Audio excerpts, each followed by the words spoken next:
Whoa, stop. What? D&D? What? I'm always looking for Yeah, a D and dog. d group. I will totally have the time. I'm unemployed. I'm a 5th level wizard named Merlin with a cat. I mean, in all realness, coming up here in a couple weeks, I might be looking to start a second game. So Uh, if you're down, I'm hella down. I'll see if we have any openings at the table. Yeah. I don't wanna brag, but I'm a pretty damn good dungeon master. Shit. Do you even have the Louis Vuitton sword? No, I don't have any props. Unfortunately, I'm a broke ass bitch. I can't afford that shit. Nah. I have. Oh fuck. Now? Yeah. Welcome back to the Fall to Summer podcast. Tonight we're on the topic of unemployment and everything that comes with it. Let's get into it. I'm here with Merlin, and then you guys can introduce yourselves. We'll start with Kipper. Hello, I'm Kipper. How y'all doing today? And hey there, I'm Nikolai. Hey, I'm All Merlin. right, it's nice to have y'all on. All right, so let's start with some facts about unemployment due to COVID. So, due to COVID-19, unemployment has skyrocketed from 6.2 million in February to 20.5 million in May. It's estimated that we're up to 11% or more in unemployment in the United States. Has anyone here been directly affected by COVID in any way as far as employment? Me, somewhat Well, personally. But go ahead, Nikolai. I'm sorry. Yeah. oh yeah, no problem. Personally, in my case, now I even had some ability to predict this because I was working a seasonal job. But even with the time to prepare, finding a job during the midst of the COVID pandemic has definitely been an issue. Um, the fact that there are so many jobs, especially in the services industry, that are currently closed down, it really narrows the job market. Even for positions right now that are still able to hire, there's such an influx of people without jobs right now that have to seek those positions that the overall available market for finding employment at this time is very difficult. Somewhat, I was about to say, I just moved and I thought it was going to be very difficult also during this COVID time, but right during peak COVID time is where I guess I got the most job opportunities. Now that COVID's kind of ramped down a little bit, it doesn't seem like people are hiring as much, trying to get, people out there as like essential workers, as they call them. Right, and that's how it is. With some places, there's definitely a pickup in the job industry. Like for example, there are a lot of warehouses that are currently hiring. Shipping is at an all-time high now that people are still experiencing issues being stuck at home and having to quarantine. True. In addition to that, many places have switched over to producing things like medical equipment, and that creates a lot of jobs. Unfortunately, the opportunities that are created, though, they don't balance out with all of the jobs that are currently lost at this time. Lord knows there's so many small businesses that went under. Even one of my favorite pizza chains I used to work for happened to switch owners because of, the hard times with just finding help and trying to get everything out there on time. And then, with the COVID, and trying to stay home and trying to shut down and just be safe for a little while. That kind of put so much of a big dent in so many people's accounts and pockets and cash flow. Of course, yeah. And I don't know about the areas where you guys live, but I live here in Phoenix, Arizona. Um, moving out here, I saw a lot of small Melted stuff. businesses, and I've seen them close. Before my very eyes. Like, it's such a regular thing to be just driving down the street and see just absolute lines of buildings. Almost every shopping center having businesses that are just having to close down because they can't keep up with the current economic crisis that's happening. True, I haven't seen anything like this since like 2008. With that being said, though, that reminds me a lot of the atmosphere of Detroit. Like whenever I went down there's nothing but lines of abandoned houses and abandoned buildings and stuff like that. That's kind of like what I would hope the climate doesn't get to for COVID. But geez, if that's like a precursor to what we can see, what happens after jobs leaving an area, shit, I hope that doesn't happen to America. But hey, Yeah, and unfortunately, it's an issue that's a real downhill slope. We have currently the unemployment crisis, the economic crisis that's causing both employees and businesses to suffer. And that's also creating a chain effect, creating a housing crisis where people are ending up on the streets because they can't afford their rent, which is just absolutely spiking our numbers for the homeless and unemployed right now. I don't want to skip over Kipper. Kipper, did you have anything to add relating to the first question? I'm gonna need you to go first. I was about to say, I know me and earlier Kipper were talking about economies and how they were doing before Corona, and I think Kipper had a lot to say about like what he thought the economy was looking like beforehand, but I'm not sure if he still wants to say it out loud. No, sir. I'll personally say it. I don't mind because, in all honesty, I mean, we can say what we want about the election coming up, but I still feel like the facts are the facts. Donald Trump's America before COVID was looking kind of upwards. The economy wasn't that bad. Jobs were booming. You could not find a job out here, dog. I mean, the opportunities were just too great. In my personal opinion, I feel like that's something hard to directly tie to his presidency, though. We can't mix up correlation and causation. True. I mean, and a lot of the effects that a president puts into line, you don't actually see during their time in office. Not at all. Like there's a lot of effects that we felt during the Trump presidency that are leftovers from the the Obama era, and that's not necessarily to say that Trump hasn't achieved anything. I'm not here to just bash on the president. No, not but at all. A lot of experience that a president can be attributed to during their presidency is stuff that's been coming down the line for a while. And that can also be said for Obama's presidency, like the 2008 recession. I feel like that was a carryover from the George W. Bush stuff, Yeah, of course. And that was a really tough administration. We've seen actually a lot of bad things trickle down from the economy, I would say, from kind of the Bush era. And I think that really to fix things the way they are now, we need to pull things back to a focus around the people rather than the corporations. That's a hard thing to do in 2020. Yeah, for real. So what's the next topic, Bex? Sorry about that. It's all right. I was gonna touch on unemployment a bit and say a little bit about COVID-19 and our economy now versus the Great Recession. The Great Recession happened around majoritively like 2007, 2010. So unemployment due to COVID is substantially greater than that of the Great Recession in a lot of ways.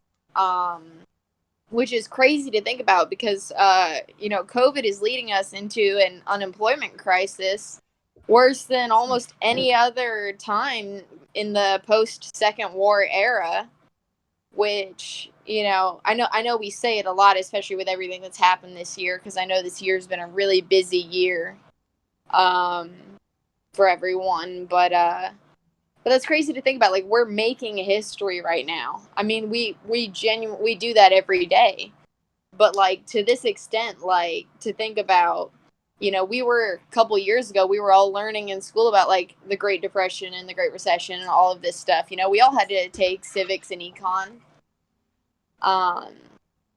It's genuinely, like, very surprising to me when I, like, look back on this year and I think about, I was going to go out and knock doors, but a large amount of our customers are, elderly people, and I couldn't go out and do my job because they're so at risk for it. And a lot of people are staying home and quarantining, and you can't really go up and knock on someone's door, especially when your job is to get into someone's home and sell them a product. Like, a lot of people don't like that.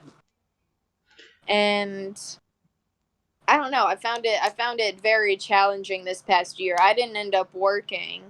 I took the year off because of COVID. But just the fact that this is going to be something that, like, our kids are learning about someday. Like, if any of us have kids, Well, I have kids personally, so Lord knows. With kids and COVID, it was crazy just trying to teach my daughters the importance of wearing a mask, of always keeping your hands to yourself and not putting your hands in your mouth. For a little girl under the age of 5, it's hard to explain, like, hey, we got to do this just to make sure we stay alive, or what can happen if you don't do that. I mean, when you tell a little kid not to go touch something, most of the time there's some stuff you can show them like, oh, this and this and this happened. But I don't want to go show my kid, hey, you don't do this, you're gonna end up dead. I don't want to go and promote that to my kid. I don't want to put that kind of morbid thought into my daughter's mind so early in life. Even though that's the surreality of just living in America at this time. Right, and that's one of the difficult things about raising a child in this day and age is you have to figure out how to temper the caution with not just blatantly fear mongering at the same time. I mean, it's a delicate issue to touch on for sure, and along the lines of making history, it has to be pointed out that we're not just making history with the current economic downcline that we're having, but there's also the fact that the pandemic as a whole, we haven't seen any kind of wide scale like global pandemics like this since the influenza outbreak in the early like 1900s.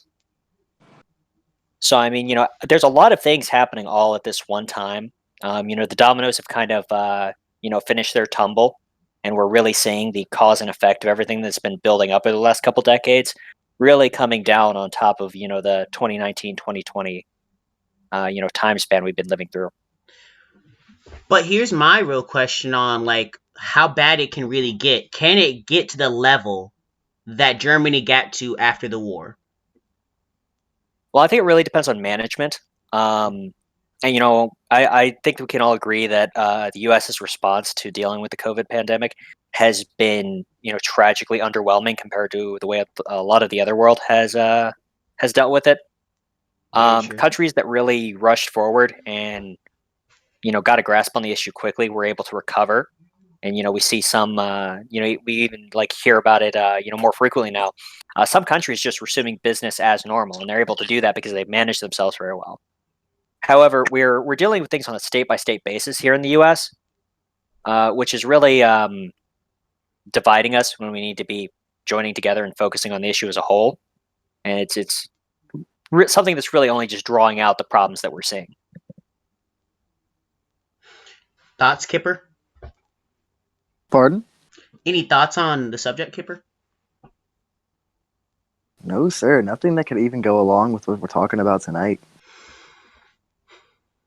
You sure, bud? I mean, you live in America, bud. You're what they call a youthful teen seeing America go to dust. What happened to the American dream? Dog, the only thing I'd be able to rant about is the complete and absolute failure of the criminal justice system in America. Really now? Even during the COVID times, you think they're failing? I think they're doing the best they can, dog. What do you mean? Look at Epstein. Dog, even during the COVID time, dog. Jeez. Epstein is an exception because he's a filthy rich fuck. Jeez.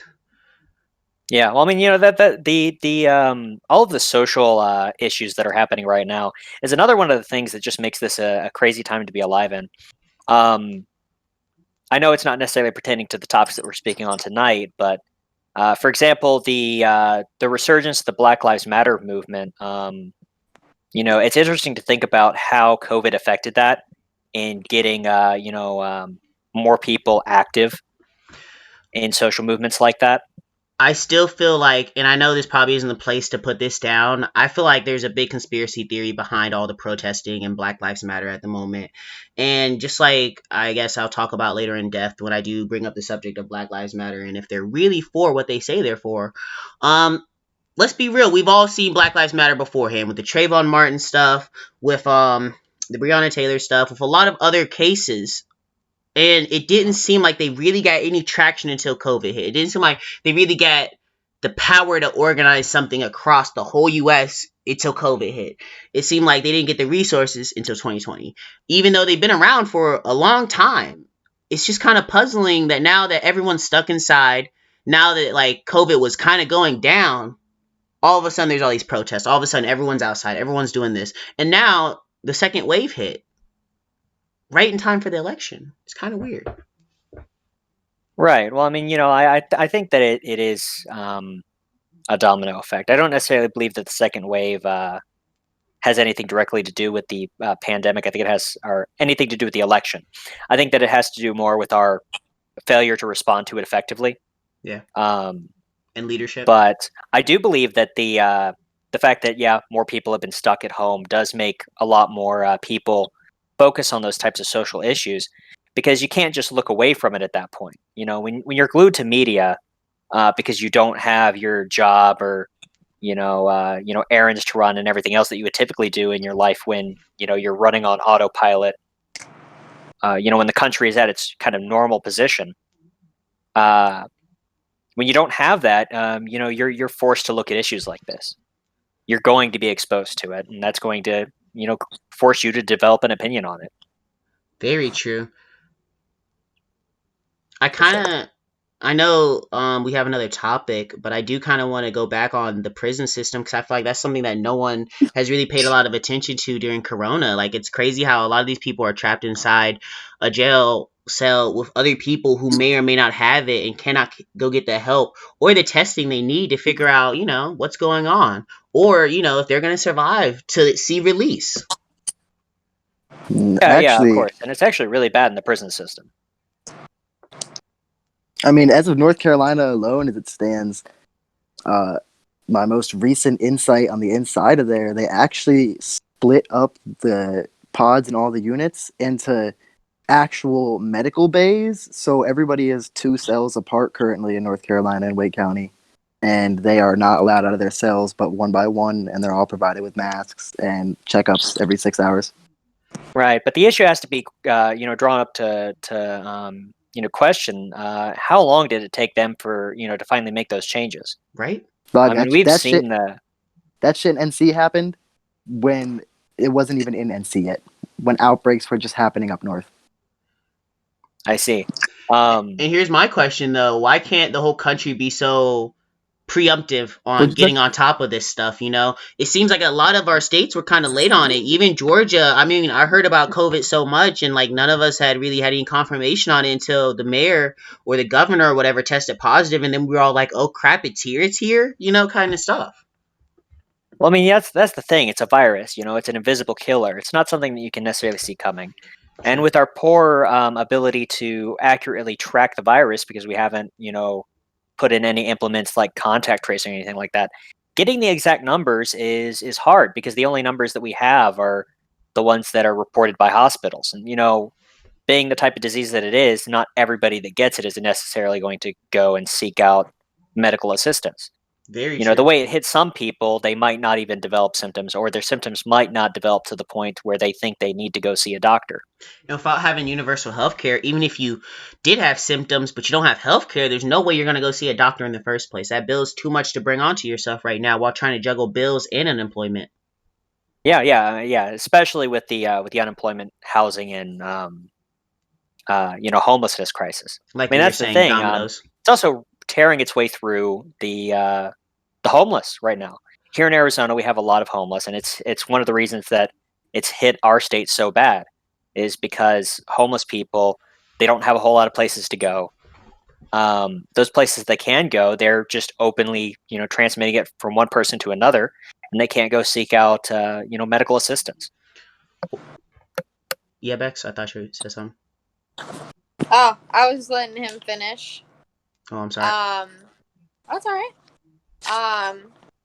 So, speaking on the government and everything, with COVID, what do you believe that we or the government could be doing better to alleviate some of not only the unemployment pressure but just like the financial aspect? Because we haven't received a second stimulus yet, and I've been reading day after day about, Chick-fil-A's closing 200 stores, or Logan's is closing, I want to say like close to like 3 or 400 across the US, like permanently. I can believe that. Jeez. I love Logan's and So, all, but the peanuts on the floor? Come on, dude.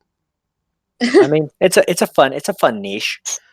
yeah, but what I'm saying is, you know, what is it that we could be doing, or like what we believe would be better? Because with so many places closing, um a lot of jobs are going with it. Like in one restaurant, let's say at minimum they have like 20 employees, right? Yeah. Close 200 stores, then that's definitely gonna add to the pressure of unemployment. Well, I think personally, that's yeah, I'm go sorry. ahead. I was about to say, personally, I believe that there's a lot of things that we could have addressed earlier on, and if that we had safety precautions in place for these kind of things, we wouldn't be sitting here in hindsight looking on them. You'd be sitting here look like, okay, but we took care of that. That's not a problem. One thing I do believe, the biggest thing that we just had touched on, homelessness, we have never had a true plan for homelessness, and it just keeps getting worse and worse year after year. And the only solution that our government keeps trying to figure out is how to get them out of our eyesight, not how to really deal with them. And that's the real problem. They're still there just because we can't see them on Main Street. They're still existing. And if we had found a real problem on how to take these people off the streets and put them back in homes, then we wouldn't have that homeless problem of, oh my God, COVID is tearing through the community. Oh my God, there's a tent city in LA. Oh my God. Like, we wouldn't have to say that kind of stuff because hopefully most of these people would be at shelters. Most of these people would be at some kind of commune that helps out homeless people or something like that. There'd be some kind of solution for that. And same goes for businesses. If we had some kind of plans in action for if there was a pandemic. I know, like, we haven't had one in so many years, so why would we be thinking about that? But I mean, look at us now. We should have thought about it. If we Well, had unfortunately, it's one of the shortcomings of this administration because we did have a pandemic response available provided through the Obama era, really, but it just wasn't utilized during this administration. And it left us, being caught with our pants down. do you believe that's because of And politics affiliation? I do believe that a lot of the COVID issue and our lack of response to it is related to that. It's unfortunately everything is politicized these days, even things that just blatantly shouldn't be. Dealing with supporting people from the ground up, boosting the people that are lowest on our economic runs, trying to provide subsidies and supplements to help the working class, especially the lower class working people.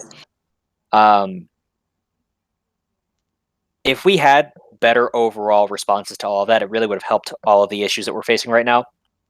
For sure. As far as Bex, as far as dealing with some of the pandemic issues that we're seeing right now, better unemployment benefits, like what we initially saw when they gave us the $600 boost to unemployment, making that not as limited as it was and continuing it would have been something that would have helped people. But even then, that's not enough for people to survive on. That's not enough for people to be able to continue paying their rent and feeding their families. The stimulus is good, but we can't just settle for a one and done solution.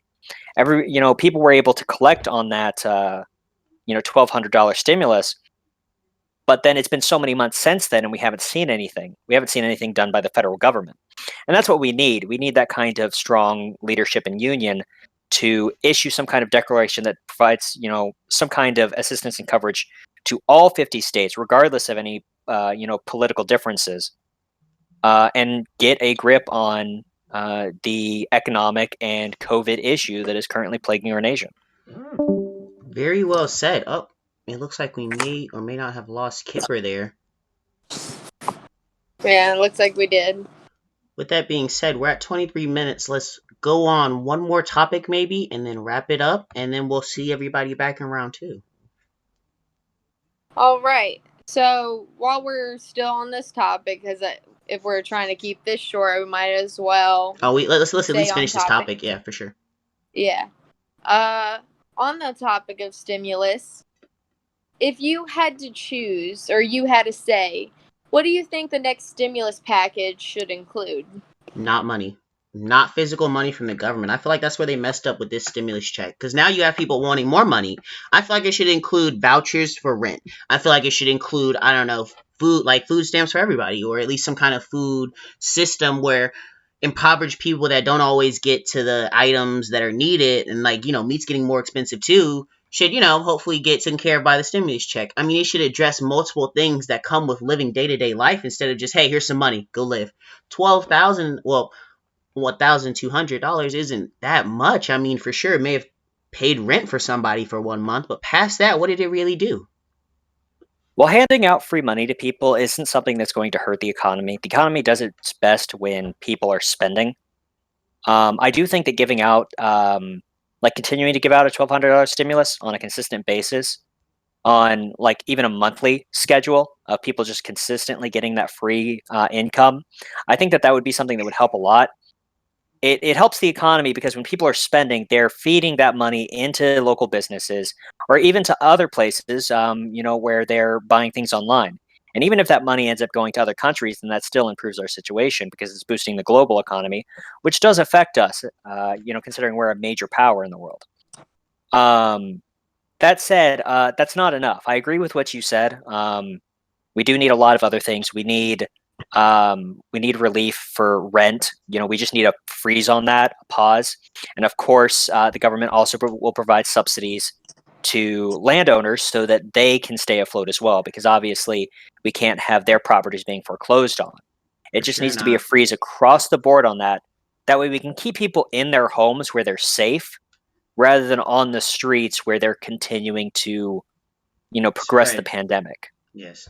I was about to say that could have helped us out in 2008 and completely avoided the recession that we went through, Of or course, somewhat. yeah, and I've never been able to understand what this fear is with the Republican Party and how they believe that like just giving people anything is a handout and just a complete no go.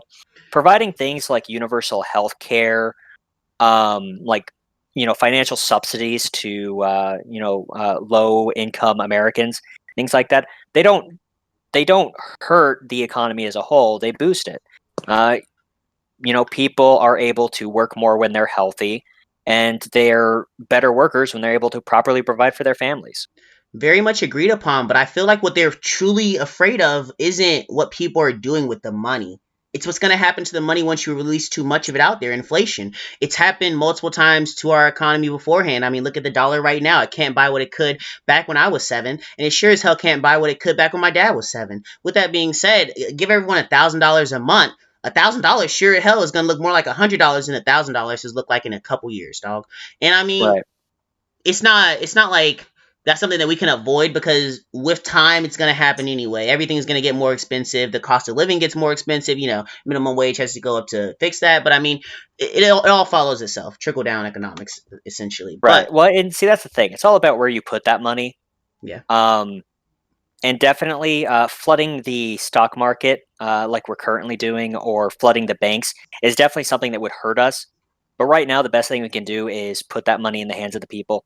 If it ends up causing more problems for economic crisis, at least it should buy us enough time to deal with the current COVID crisis, which I'm willing to argue is the more pressing of the two issues at the moment.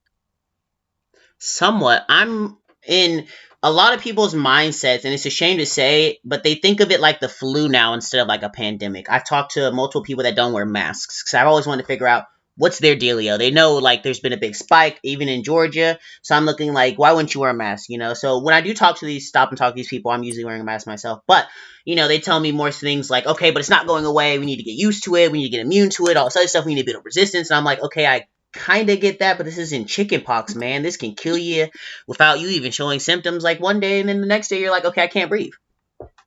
Right. Well, and unfortunately, given the age of social media that we live in, it's incredibly easy for people to come across misinformation and then believe it as fact. Everybody should always double check their sources, but unfortunately, a lot of people are not wise enough to do that type of thing, or even committed enough to the issue that they're preaching to go and take those extra steps. I will Um, say which is misinformation. just another reason why we need a large national response to the issue. That, and we need to cut down on some of this yellow page journalism. It only adds to the confusion. Of course, yeah, yeah. I mean, there's something to be said about big news as well, because that also tends to be a big problem. Yeah, but It's that's it's more like hard a to find topic from another time. reliable news across the board these days, Very true. but that is obviously a separate issue. I was about to say that's a podcast all for itself, Yeah, unfortunately. yeah, for sure. Any All right. What closing time are we at? remarks? We're at 29 minutes and 25 seconds. Perfect. Let's cut it here, and we can continue this on part 2. Well, no problem. Awesome, sounds great. Well, thank you guys for having me. I was gonna say thank you for coming on. We would love to have you back. Yeah, sure. sure. I'd be happy to work that out with you guys. Facts. And everyone, I'd love to have you guys come back and watch another episode. Whether it be the Bexecution, or whether it be a Merlin time, or just a regular old transitioning without lenses, or MK Ultra. Do like and subscribe and comment, and do check out the merch. It's getting better by the second, they say. It's aging like fine wine. I hope everyone's having a lovely day now. Bye! Bye.